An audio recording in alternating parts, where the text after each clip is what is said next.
Last week, we began discussing how to simply be with God. Asking and listening prayers are important, but if we stop there, we will lack the richness and depth that comes from simply being with God.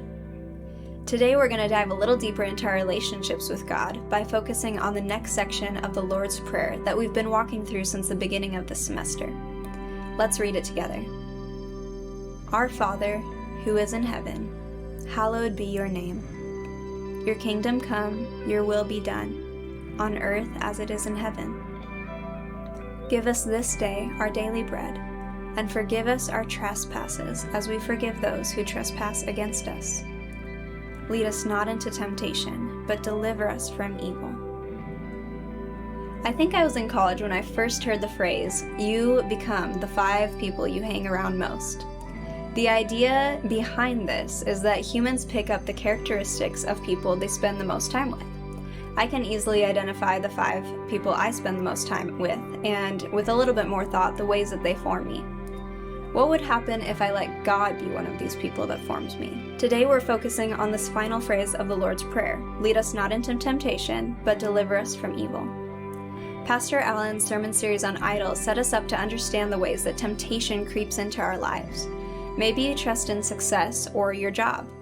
Maybe it's in material goods. Whatever it is, we all must confront the temptations to trust in something other than God. When we trust in something other than God, no matter how seemingly good, evil is the effect of it. We can see across the world that evil runs its course in the hearts and lives of individuals, communities, and nations. Well-meaning leaders end up choosing power over serving people. Mothers and fathers dependent on screens neglect their children instead of supporting their growth. Nations rise against nations in unceasing war due to fear. We need the Lord to lead us away from temptation and deliver us from evil. God, on the other hand, is goodness. In Romans 12, Paul exhorts the Romans to live in unity and peace. He writes a long list of ways to accomplish this, and tucked within these challenges are some of his assertions about evil and goodness. In verse 9, he says, hate what is evil, cling to what is good. Paul knows it's easy for our hearts to get derailed into loving what will lead us astray, so he exhorts believers instead to cling to goodness. And that goodness is God. The philosopher Boethius talks of God as being goodness itself. In this idea, everything that contains even a fraction of goodness gets that goodness directly from God as its source. This is powerful. If we cling to God, who is goodness, our lives will begin to be led away from temptation and delivered from evil. The goodness of God enlivens us out of the depth that evil entangles us in. So as we begin to habitualize a practice of being with God, we begin to desire God over idols. As we desire God, we spend more time with Him. As we spend time with Him, we become like Him in His goodness.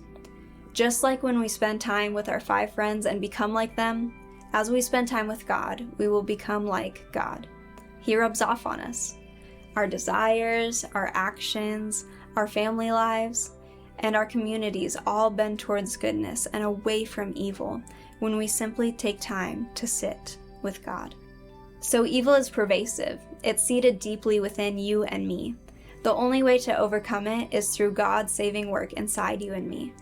It's through continually coming before God and beholding Him in His goodness that we find victory from temptation and over evil. So I challenge you, as Paul challenges the Romans in Romans 12:21, do not be overcome by evil, but overcome evil with good. Behold God. Behold His goodness, His light. Be transformed by simply sitting in the presence as He reveals the wonder of Himself to you.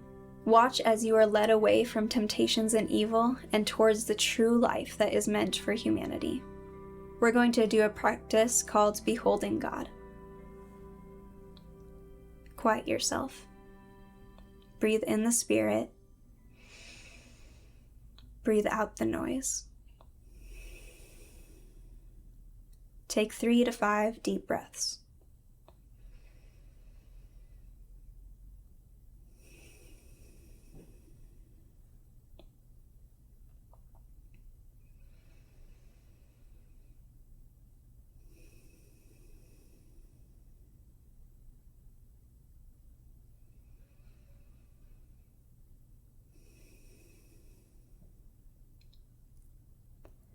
Make yourself aware that God is already here, ready to be with you. Tell God that you're ready to behold Him, and wait.